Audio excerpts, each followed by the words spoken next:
Sadar atau enggak, kita semua sebenarnya punya otak buatan di genggaman kita. Namanya AI atau kecerdasan artifisial. Tapi apa sih sebenarnya benda ini? Dan yang lebih penting lagi, gimana cara kerjanya?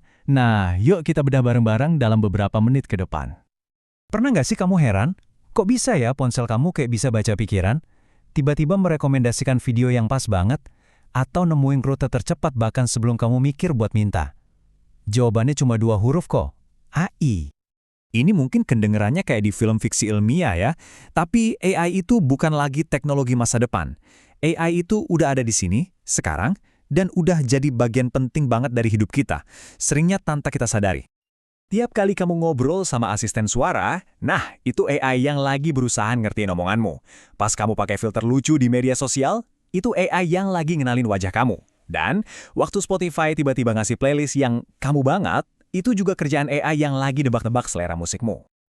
Oke, kita tahu AI ada di mana-mana. Tapi pertanyaannya, apa sih sebenarnya AI itu?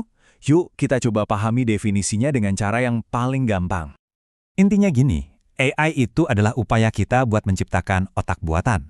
Sebuah program komputer yang kita latih untuk meniru cara kerja otak manusia, entah itu buat ngenalin suara, mahamin gambar, atau bahkan mecahin masalah yang rumit.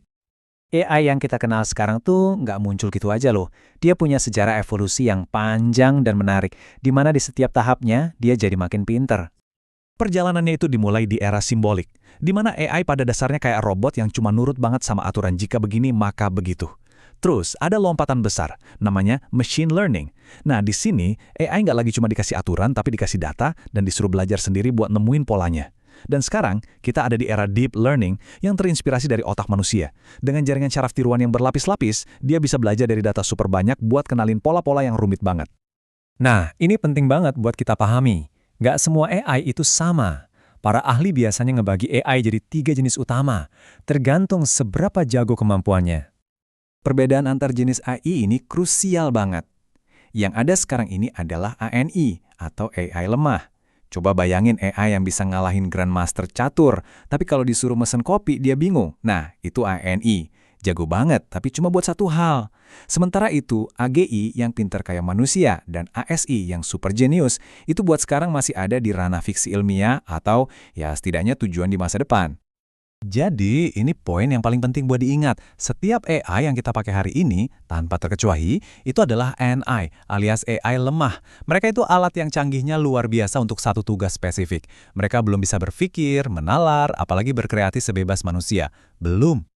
Oke, jadi gimana sih otak buatan ini sebenarnya belajar? Konsep dasarnya ternyata, intuitif banget, dan agak mirip sama cara kita belajar. Konsep intinya gampang banget kok.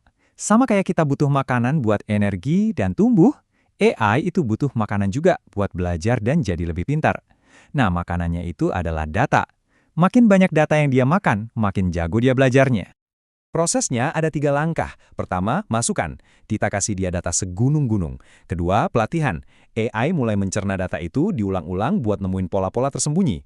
Ketiga, luaran. Nah, berdasarkan pola yang udah dia pelajari, AI akhirnya bisa bikin keputusan atau prediksi. Coba deh pikirin Google Maps. Waktu dia ngasih tahu rute tercepat, dia tuh bukan lagi nebak-nebak loh. Dia bisa bikin prediksi itu karena udah dikasih makan jutaan data lalu lintas sebelumnya. Itu masukannya. Terus dia dilatih buat ngenalin pola macet. Itu pelatihannya. Dan hasilnya, ya rute terbaik yang muncul di layar kamu itu luarannya. Dengan kemampuannya buat belajar dari data, jelas banget AI bakal ngebentuk masa depan kita. Jadi, apa ya yang ada di depan sana? Teknologi ini bakal bawa kita kemana? Kalau hari ini, kita masih menggunakan AI sebagai alat yang sangat kuat dan efisien. Tapi seiring dia berkembang jadi lebih pintar, potensinya bukan lagi cuma jadi alat, tapi bisa jadi mitra kita. Mitra buat penemuan, kreativitas, dan mecahin masalah-masalah besar. Nah, ini yang membawa kita ke pertanyaan pamungkas.